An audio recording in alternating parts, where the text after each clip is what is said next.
বঙ্গোপসাগরে কৌশলগত অবস্থানকে ঘিরে দক্ষিণ এশিয়ায় নতুন করে উত্তাপ ছড়াতে শুরু করেছে ভূরাজনীতি। তাই তো এই অঞ্চলে চলমান রাজনৈতিক অস্থিরতার মধ্যেই যুক্তরাষ্ট্র বাংলাদেশে একটি বন্দর স্থাপন বা ব্যবহারের বিষয়টি গুরুত্ব দিয়ে ভাবছে। আর এমনটি জানিয়েছে ভারতীয় গণমাধ্যম দ্য ইকোনমিক টাইমস, যেখানে কোয়াড পোর্টস ফর ফিউচার কর্মসূচির অধীনে এই পরিকল্পনা বাস্তবায়িত হতে পারে বলে জানায় গণমাধ্যমটি। এখন অনেকের মনেই প্রশ্ন, যুক্তরাষ্ট্রের এই পদক্ষেপ শুধুই বাণিজ্যিক নাকি এর পেছনে রয়েছে ভূরাজনৈতিক ও সামরিক কৌশল।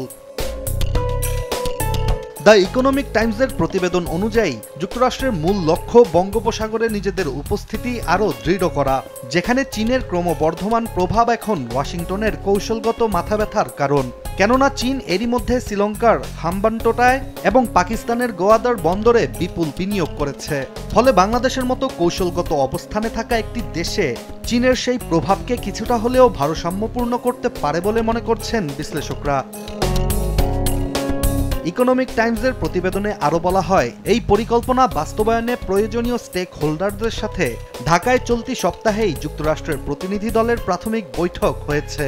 তবে এখনই কোনো সুনির্দিষ্ট সিদ্ধান্ত নেওয়া হয়নি, কারণ এই পরিকল্পনার কার্যকারিতা যাচাইয়ের মাধ্যমেই যুক্তরাষ্ট্র বিষয়টি এগিয়ে নিতে চায়।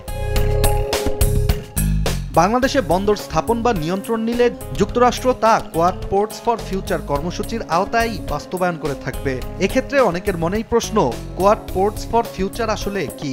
এটি মূলত একটি কৌশলগত জোট, যেখানে সদস্য দেশগুলো হলো যুক্তরাষ্ট্র, ভারত, জাপান ও অস্ট্রেলিয়া। এই জোটের মূল লক্ষ্য হচ্ছে ভারত প্রশান্ত মহাসাগরীয় অঞ্চলে সমুদ্র বন্দরগুলোর উন্নয়ন, নিরাপত্তা এবং টেকসই অবকাঠামো গড়ে তোলা।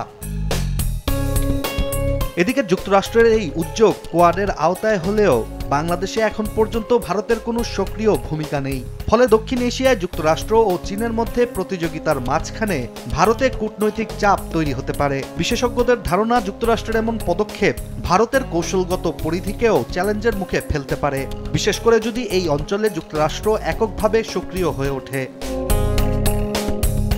অন্যদিকে ভারতীয় প্রতিবেদন ও যুক্তরাষ্ট্রের এমন পরিকল্পনা নিয়ে দেশের একাধিক গণমাধ্যম বাংলাদেশের অন্তর্বর্তী সরকারের একজন উচ্চপদস্থ কর্মকর্তার মন্তব্য চাইলে তিনি এ বিষয়ে কিছু বলতে অস্বীকৃতি জানিয়েছেন। তবে বঙ্গোপসাগরের কেন্দ্রস্থলে থাকা বাংলাদেশ এখন কার্যত একটি জিও স্ট্র্যাটেজিক হটস্পট। আগামী দিনে এই অঞ্চলকে ঘিরে মহাশক্তিগুলোর কৌশল কোন দিকে মোড় নেয় এবং বাংলাদেশও কাদের সাথে জোট করে তা সময়ই বলে দেবে। ইশতিয়াক হোসেন, দেশ টিভি।